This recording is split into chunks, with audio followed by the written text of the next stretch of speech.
Selamat pagi dan salam sejahtera untuk kita semua.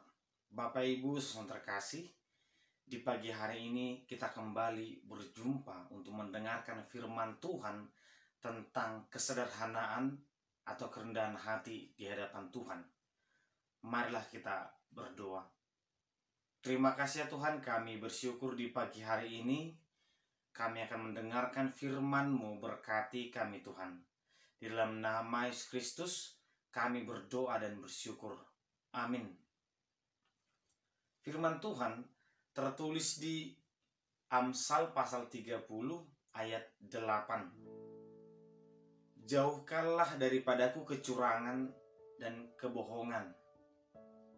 Jangan berikan kepadaku kemiskinan atau kekayaan.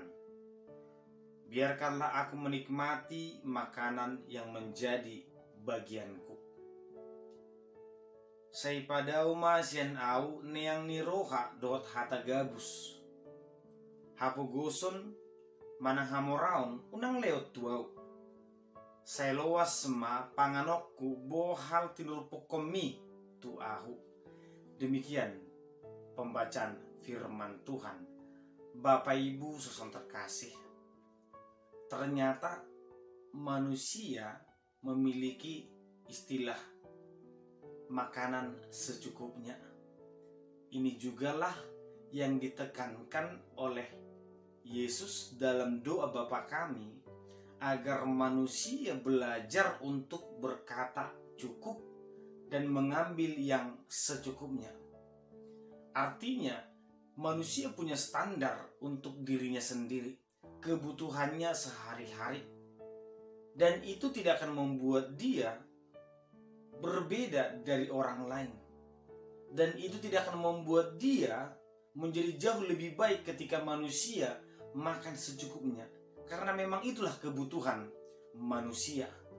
Tetapi ada terkadang keinginan melebihi kebutuhan itu, kebutuhan yang jauh lebih besar, kebutuhan yang melebihi bahkan untuk 10 kali perutnya sendiri. Inilah yang membuat manusia berlaku curang atau bohong. Dan kebohongan kecurangan ini akan menimbulkan korban-korban lain. Ketika dia semakin kenyang, maka akan ada orang yang semakin lapar. Tetapi inilah yang tidak terpikirkan oleh orang-orang yang korupsi. Ketika dia semakin kaya, uangnya semakin banyak, orang lain akan semakin melarat, orang lain akan kelaparan, orang lain akan menangis untuk sesuap nasi.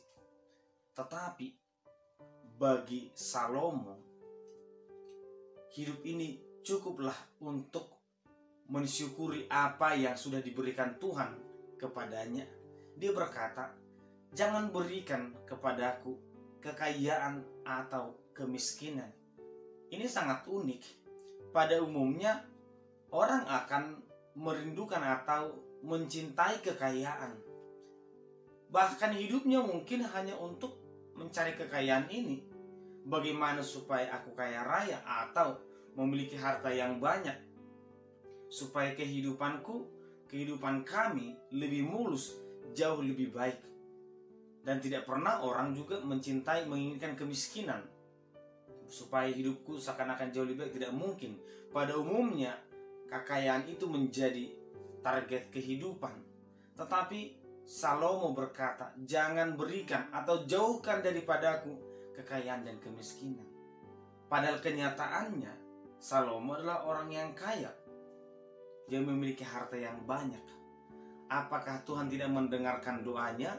Atau Salomo sebenarnya sedang berbohong tentang keinginannya kepada Tuhan?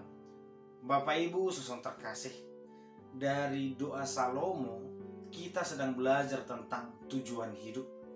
Tujuannya bukan kekayaan, tetapi Tuhan.